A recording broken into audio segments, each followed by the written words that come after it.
And here is the news. Oh, thanks, Clark. I gotta Wonder Woman? Yeah, she's on the What phone. the heck? I gotta help her. Oh, okay. Anyways, ladies and gentlemen, welcome back to another amazing episode of the Haydenfilms Minutes. But before we get into the news today, I'd just like to remind you all about the $10,000 Haydenfilms 1.0 screenwriting competition brought to you by filmfreeway.com. That's right, screenwriters, if you're looking to submit your screenplays to a competition and you're looking to win $10,000, look no further than the Haydenfilms 1.0 screenwriting competition brought to you by filmfreeway.com, and we will have the link provided in the description below for you. Now, on to the news. An article from today.com. Rare Christmas star will appear in the sky for the first time in 800 years. Wow. And it says in the article here, 4 days before Christmas, the sky will offer a sight that hasn't been seen since the Middle Ages and may have inspired one of the Bible's most famous stories. The two largest planets in the solar system, both Jupiter and Saturn, will be so close to one another on the sky on December 21st that they will appear to be fused into a single point of light. It is said that the only time that this happened last was in the year 1226, according to Michael Shannon, the director of the Liberty Science Center Planetarium in New Jersey. Ladies and gentlemen, what an amazing way to conclude a not-so-amazing year. With the holidays just around the corner, we all need a little bit of optimism in our lives, and what better way to look forward to that than seeing what could possibly be the Christmas star told in the stories from when we were kids and us telling the stories as adults to our kids. The Christmas star is significant in a lot of ways. For example, in the story of Christianity in regards, it took the three wise men to the manger in which Jesus Christ was born at. And using this as a reference, this could have been possibly the same planetary alignment that the three wise men used in the historical context of this story. And for this not to happen for over 800 years is quite a rare sight, and it's going to be happening December 21st. So I don't know about you, but I'm dragging out my telescope to check it out and see how this bright beam of light started an entire holiday season, an entire holiday and celebratory of many particular faiths across millennia, for the most part. And I just can't wait to see what the Christmas star has to offer us on that night in particular. But we have to move on with the rest of our articles today, in particular our second article from EliteDaily.com. Here's how to share tweets on Snapchat directly from Twitter.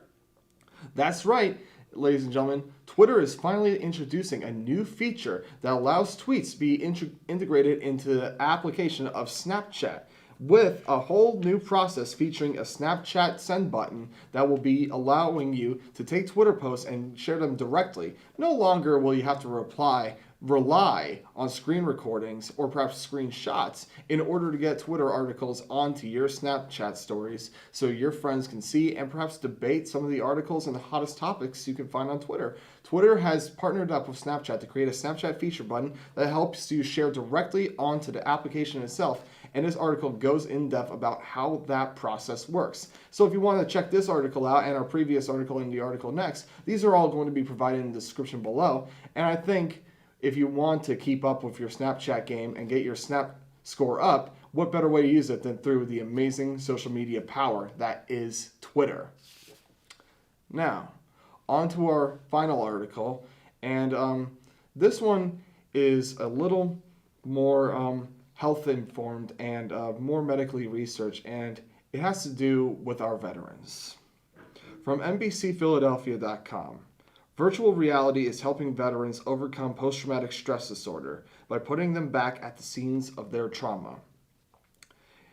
According to the brief synopsis of the video that you can see in the link below, it may seem counterintuitive that using virtual reality to put veterans into scenes that replicate their trauma can help them overcome post-traumatic stress disorder, or PTSD.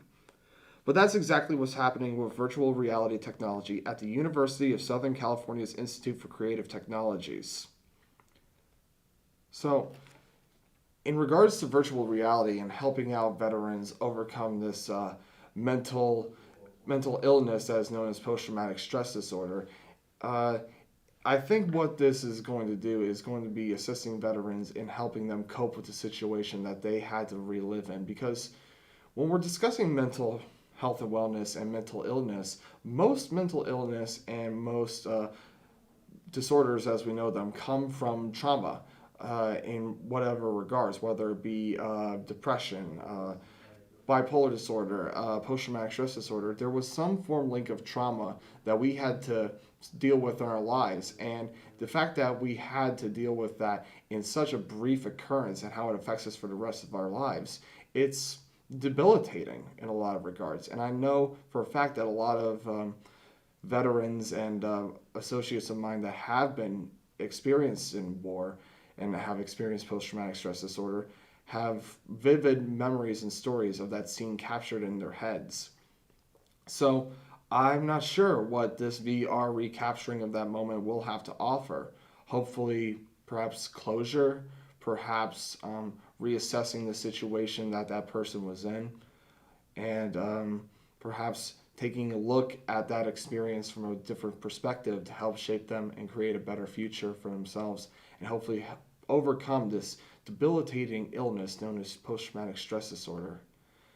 I know here on the Haydenfilms Menace, I usually try not to end things on more serious issues such as this, but this is hopefully a stir in the right direction for our veterans in developing and helping them overcome things such as post-traumatic stress disorder, which has led to many things such as the tragic veteran suicide and veterans not being able to cope and enrich their lives after traumatizing events such as war and things of that aggressive and violent nature.